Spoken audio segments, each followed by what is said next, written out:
Next up is a heavy hitter in my collection. This is, of course, the... Holy this watch here costs more than my house. Seriously, it's a nice watch, but does he ever wear it? Today's video, gents, I'm reacting to Brian Sakawa's watch collection over at He Spoke Style.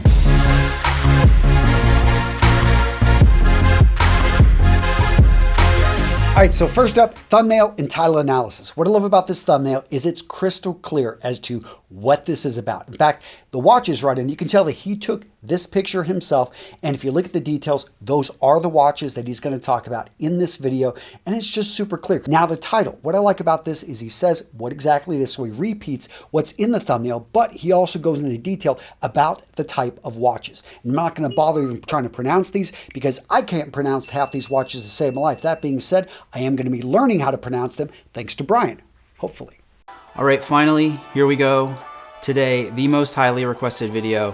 What's up, guys? I'm Brian Sakawa. You're watching He Spoke Style, and this is my watch collection. So first up, I love how he shares with us, this is one of his most requested videos. And I get a lot of requests like this. What are my collections? I've already put out my watch collection, my shoe collection, but you guys have asked me, Antonio, what's your sport jacket collection look like? What's your shirt collection? What is your closet look like? People love to have an inside view as to what people that they're following online, what they actually own and use. I mean, really, Brian, what took you so long to make this video? Seriously though, guys, I would love to hear from you down in the comments. Which collection video would you like to see from me?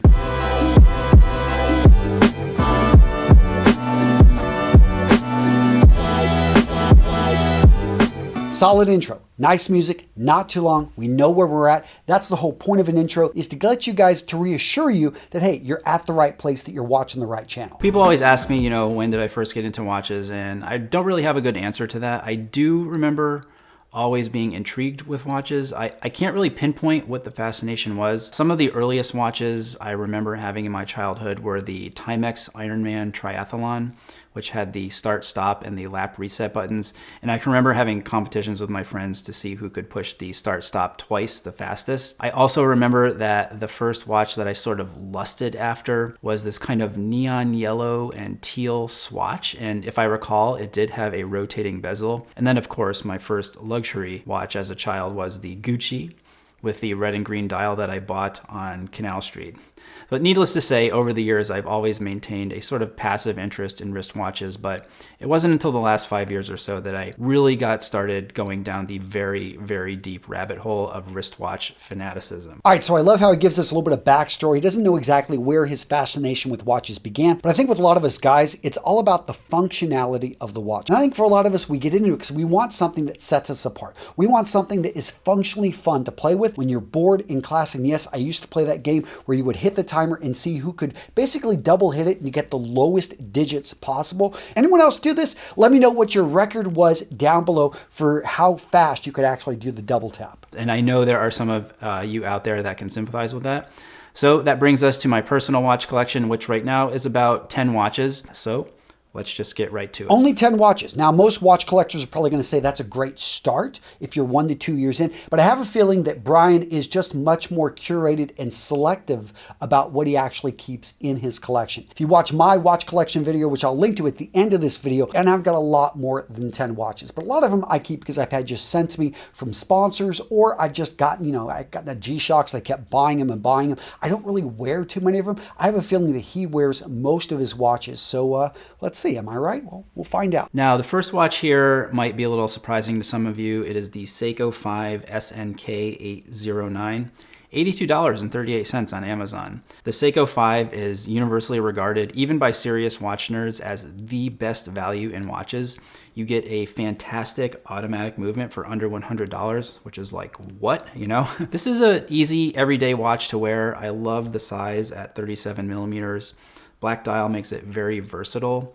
The canvas strap kind of puts it more on the casual side, but as an everyday watch, you really can't beat it. Excellent choice for a first watch, because most people watching this video don't have a budget to go out there and spend $10,000, $20,000, $50,000 on a watch. So starting off with a watch that costs under $100 and is readily available, talking about the whole series, the Seiko 5. Now, Seiko 5 refers to, my understanding, a series of watches, and they share the same movement, or most of them do, but there's a wide variety of different styles out there. The one he has, I went and looked at, it's now gone up in price considerably, $140 40 bucks if you find it. Point being is it's still a very affordable watch. So excellent choice. And yeah, let's see what he's got next. Next up is the watch that was my very first new luxury watch. This is my Rolex Datejus reference 116234.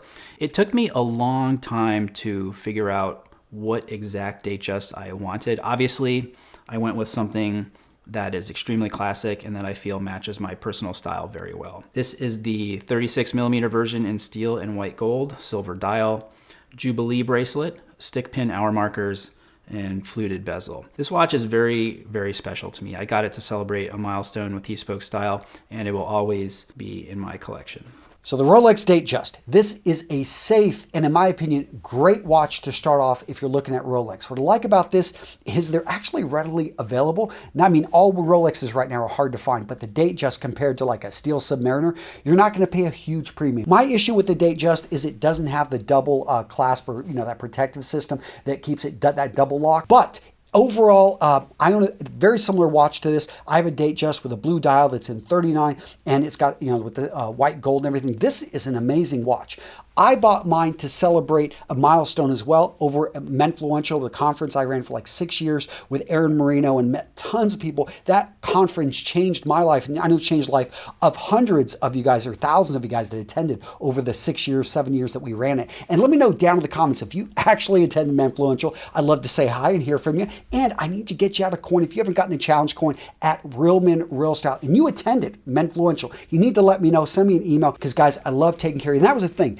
Is when you buy a watch for a reason to remember, every time you put that watch on, you remember the occasion. And the Datejus, this is not going anywhere. This is a classic style. And for Brian and for me, any guys that wears a sports jacket, you wear a suit, you dress up a bit, then this is a watch, one of the Rolexes that you definitely want to be looking at. Now, guys, you probably heard the saying that wearing a luxury watch isn't about telling the time, it's about your relationship with time. You look in the mirror and you realize that time waits for no man. Every single day, you're getting older. So if you're starting to see lines on your face, use a wrinkle smoothing serum. If you've got bags under the eyes, look for an eye serum that goes right under there and helps to get rid of those black circles. Or let's say you're 22 years old and you want to protect your skin from all the pollution, check out Skin Protectors. Gents, all these products and more can be found over at Vitaman, the sponsor of today's video. And in case you don't know, I am an owner of this company. I took an ownership stake in this company because I love what they stand for. Natural ingredients coming from the Australian outback that you can use to smell good, to look good, to feel good. I mean, you go out there, check out your deodorant. It's got aluminum in it. Our deodorant doesn't have any of that. Our deodorant is going to be natural. It's going to keep you smelling great all day, and you're just not going to be clogging your pores. And for those of you guys out there with thinning hair, which is pretty much any man over the age of 30, your hair naturally thins over that age. We've got shampoos for volumizing. Actually, they're going to rinse out very well. They're going to add volume to your hair. If you want a face scrub that's not using plastic microbeads, most do, and it's hurting the environment, we use bits of bamboo. The whole thing is you can use natural products to get the job done if you know what you're doing. So guys, I stand behind every product we put out. And down in the description of today's video, I'm putting a special link with the best deal out there on the web. I do this because I want you to try Vitaman. I want you to see the difference. And again, if you don't like it, just send it back and we'll get your money back. Point being is when you start using better grooming products, you feel better, you look better. So gents, if you're looking for natural hair products, skin products, conditioners, shaving creams, we've got you covered over at Vitaman. Not long after I got my Datejus, I became obsessed with the Rolex GMT Master. First, I loved the look of it with the blue and red bezel, especially the ones that had faded a little bit over time. And then finding out more about the history of the watch, which was introduced in 1954 for Pan Am pilots, and that it really was and is a tool watch, which allows you to tell the time in 2 different time zones at once. So I became obsessed with this watch, and then I actually became obsessed with finding one from my birth year, which is 1977. So the watch I eventually found with the help of my friend James Lambden from Analog Shift is this one, my reference 1675 5.2 million serial number, which dates it to 1977. I love this watch. It's such a classic sports watch. I always take this with me when I travel, and I use the bezel to keep track of the time back home. I like it on the bracelet a lot, though this is not actually a period correct bracelet. I also do like to swap out the bracelet for a leather or suede strap sometimes and a NATO strap in the summer. All right, Jen, so I'm not going to hide this. I really don't like this watch. Now, I understand that Brian's got a whole story with it, and I love his story. And I think this is important to note that something that you like, it's okay if other people don't like it. In fact, that makes it even better, because if you like what most people consider to be an undesirable and ugly watch, or something that, is maybe overly gaudy or just too simple, here's the thing, you can probably find a better deal on it. So I'm happy that Brian found this watch, and I did learn that Brian is 1 year younger than me. So I was born in 76, but it's a great story. And I love that he knows the history.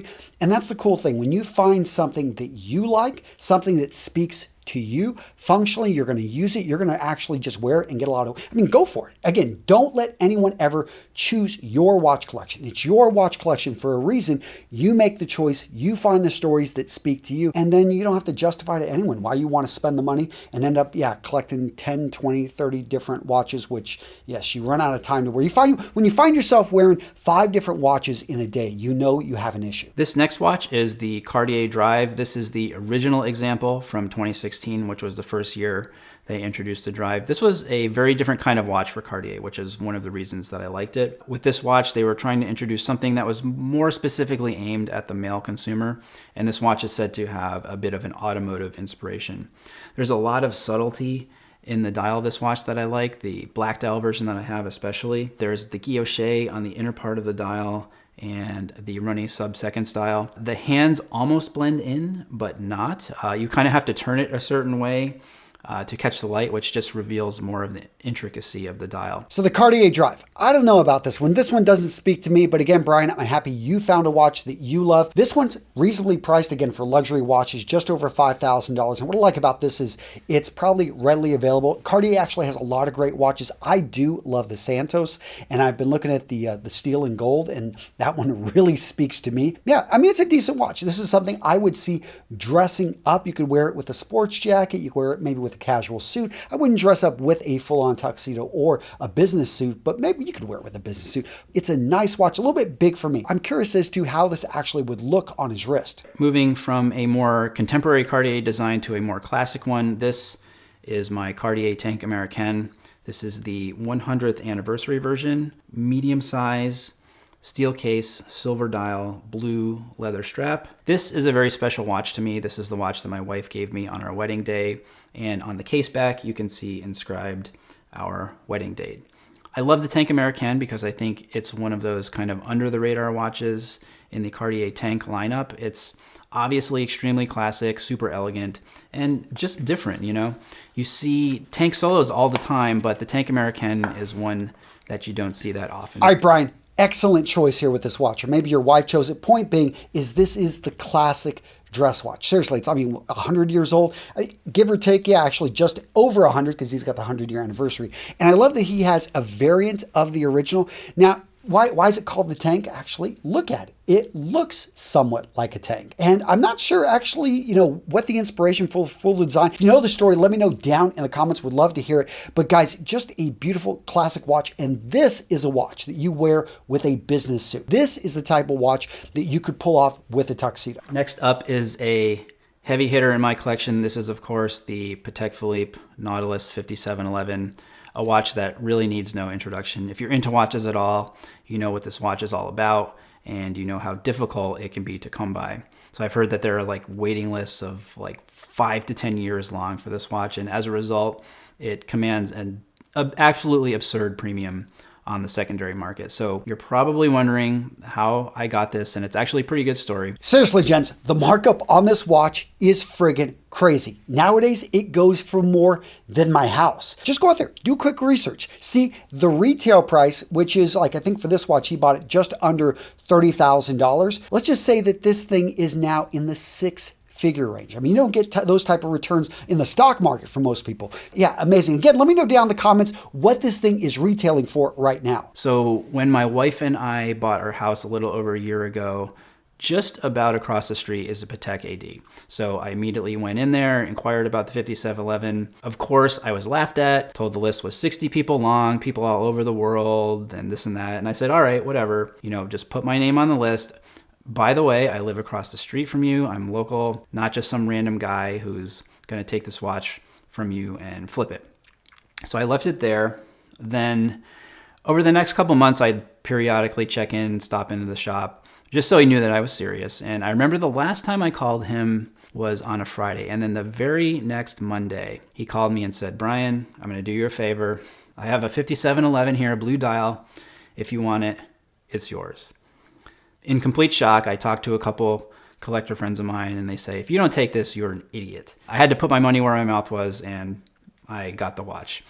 I would consider all of the watches in my collection to be favorites, each in their own way, but there's really something very, very special about the 5711. The design is classic, one of Genta's most famous designs next to the Royal Oak. The movement is finished exquisitely.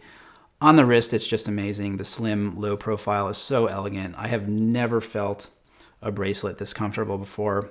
The watch itself is kind of unassuming, which I like, and it's also very versatile. This is one of my everyday watches and one of my favorites in my collection. All right, so a great story, Brian, and yeah, you're never going to resell that. We know the truth. We know what happened here. Point being is, what do you guys think? Is the 5711, how much is it really worth? Some of you guys think maybe $5. Some of you guys, $500,000. What do you think that this watch should be actually selling for? I want to hear from you down below. All right, moving on to what could probably be called the centerpiece of my collection, and that is this watch right here, the Lange Söhned Datejus. This is the original version, reference 403.035 in platinum. Every time I look at this watch or have it on my wrist, I am just in awe. So it's no secret, you know, that I am a big fan of Lange Söhned, one of my favorite brands. There's just something about Lange watches that speak to me.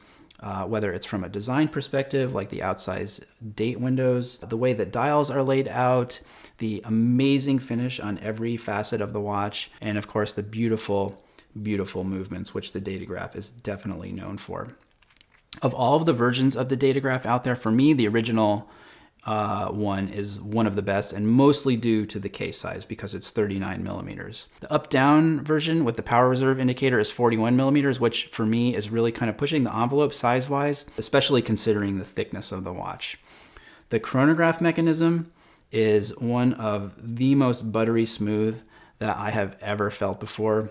The Datejus has been called the most important modern chronograph, and I feel extremely fortunate to have one in my collection. I actually wear this watch all the time, and of course, if you're a watch guy, you know what this watch is, but like the 5711, this one kind of flies under the radar for a lot of people, and I like that. I like the fact that, you know, the case back notwithstanding, that there is a sort of subtle, not totally in-your-face quality to the Datejus. All right, so I'm going to admit, this is a beautiful watch, but then you go look at the retail price of this thing. Brian, I don't know if you sold another house and then traded into this, but holy cow. I mean, I get the other one, you know, the 5711, that one, the price shot up, but you actually got a pretty good deal on it retail. This one is, you're paying a lot for it, but this watch right here costs more than my entire collection. Not saying my collection is amazing or anything, but I have like 4 Rolexes in that collection, and this thing just blew them away. That being said, for those of you guys that are into watches, into art, you know that this is one of those pieces, and he said it's the centerpiece of his collection, and people can spend their money on whatever. And Brian, I'm a little bit jealous, you know, what you got here. I don't know if I'd be wearing that all the time, though. He makes a good point as well. It flies under the radar for most people. They don't recognize the brand. I have trouble pronouncing it. You know, I'm not even going to try on this video. I can see how that would fly under. Still, when you see it and you start to look at the details, you're like, wow, that is a really, really, really, really nice watch. Next watch I have here on my wrist actually is my IWC Ingenieur Automatic, another simple, classic, timeless, very versatile watch. There are a couple things that I really love about the Ingenieur. One, again, it is sort of that under the radar watch for IWC. You know, it's not the big Pilot, it's not the Portuguese line. Another thing is that it has in its design history a version that was created by Gerald Genta. That one was the Ingenieur SL reference 1832 from 1976. And although the new version, which I have, more closely resembles the original from 1955, I do like that there is a little bit of Genta in this watch's DNA. So that IWC, simple, clean, and I love that he has a story and knows the history behind it. Of all the watches, though, he's shown me so far in his collection, this one seems a bit redundant. I mean, if you really like that Rolex Datejus, do you need to have the IWC? I get it, it's part of his collection, but I think if he slimmed his watch collection down to 5 or 6, that the IWC would easily fall off. Next up is the Tag Heuer Carrera Blue Dreamer, which was the first watch collaboration that Seiko did with the Rake and Revolution. This was a limited edition of 100 pieces. I wanted this watch as much to support my friend as I did just because I think it's a really beautiful piece and extremely unique. This watch was meant to evoke this sort of luxury, leisurely sportiness of the French Riviera with all the different blues on the dial. And I know that Wei is also a very big fan of Kinda Blue by Miles Davis, so there's that sort of inspiration in there as well. This is my summer watch. This is the one I always have on when we go to the pool. Now, one neat thing about this is I actually have number 4 of 100, which I requested. So on the case back, it says 004/100. Now, if you take off the first and the last 0, you have my birthday, October 4th. So there is also like that little bit of personal meaning in this watch to me as well. All right, so I really like this watch, this Blue Dreamer by Tag Heuer, and I love that it is a limited edition. He's got that whole story with it. And this style of watch, I mean, when it comes to racing, when it comes to sporty watch, I think Tag Heuer just does, and I mean, if you know their history with racing and stuff, this fits. And I love that he actually has a purpose, a reason. He's going to wear this during the summer. It's going to fly under the radar for most people. He's going to get use out of it. You can wear this into the water. I mean, it's a expensive watch, but for a guy that has watches in 6 figures in his collection, this isn't, relatively speaking, it's not as expensive as a lot of his other ones. And beautiful watch. I'd love to have that one in my collection. Final watch here is another collaboration. This one was between HODINKEE and Swatch. This is the Swatch Sistem 51 HODINKEE Vintage 84. So I got this watch mostly out of personal nostalgia for the Swatch that I had when I was in 7th or 8th grade. This one is a lot more understated than the neon yellow and blue version that I had way back when, but the coolest thing about this watch is actually the case back. It's an automatic movement and it just looks so cool. I love this selection, and Swatches are a great choice for a casual, fun watch, especially if they have meaning. Brian has the whole story, and I have to admit, yeah, that is a cool looking watch. Something very casual, something fun, and I'm actually wondering how often he wears this thing, because he wears the other one to the pool. It sounds like he's got some casual watches. This one, I just don't know if you would see as much use out of it, but it's definitely a fun one to have, and it was relatively affordable. I think he picked it up for probably about $150. So that is my current watch collection. I think looking at it as a whole, that overall it really reflects my personal style, and that all the watches are simple, classic, and timeless in one way or another, even though the majority of watches in my collection are modern watches. Now, as everyone who has been bitten by the watch bug or infected with the watch disease knows, there is always that next watch that you want to acquire. So I'm no different. And I thought I would share quickly some of the watches that I would love to have in my collection someday. First, which is the absolute highest on my priority list, is a Lange 1. One of the most beautiful and perfect modern watches in my opinion.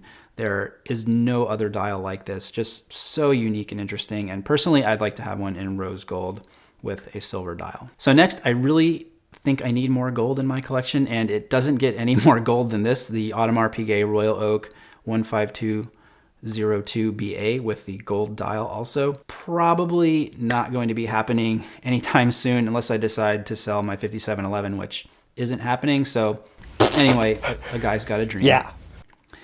Next is the Rolex Explorer 1016. As far as vintage Rolex goes, or attainable vintage Rolex, I should say, it really doesn't get much better than the 1016. Back to the gold side of things, another classic, the Vacheron Constantin Traditionnel, but the boutique edition with a really interesting pattern on the dial. There is an interesting Cartier that I would like to add to my collection, and that is the Monopusher chronograph. You don't see those that often, and I just think it's a really, really cool piece. Finally, another very practical watch for me as a frequent traveler, and that is the Patek Philippe Aquanaut Travel Time 5164. All right, Jen, so I want to hear from you down below in the comments. What is on your watch wish list? All right, Jen, so what video to watch next? How about teaching men's fashion, giving a 22-year-old virgin a makeover? I think he was 22. I have to go back and check the video. Point being, is this guy needed some help? Did teaching men's fashion deliver? Find out, gents, in this video right here.